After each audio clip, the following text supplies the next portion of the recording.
রান্না করব মুরগির মাংস। হ্যালো ভিউয়ার্স, আসসালামু আলাইকুম। আমার ইউটিউব চ্যানেলে স্বাগতম। কড়াইয়ে মাংস দিয়ে দিলাম কেটে রাখা আলু, দিয়ে দিলাম কাঁচা পেঁয়াজ, মরিচ, তেজপাতা এবং গরম মশলা, দারচিনি, লং, এলাচ।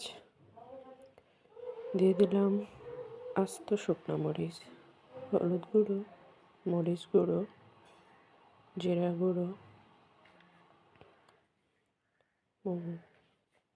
স্বাদ মতো লবণ। দিয়ে দিলাম মাংসের মশলা একটুখানি, দিয়ে দিলাম আদা বাটা, রসুন বাটা, সয়াবিন তেল। সুন্দর করে হাতে মাখিয়ে নিয়ে দিয়ে দিলাম পরিমাণ মতো পানি, ঢেকে দিলাম, সিদ্ধ হওয়ার জন্য অপেক্ষা করলাম।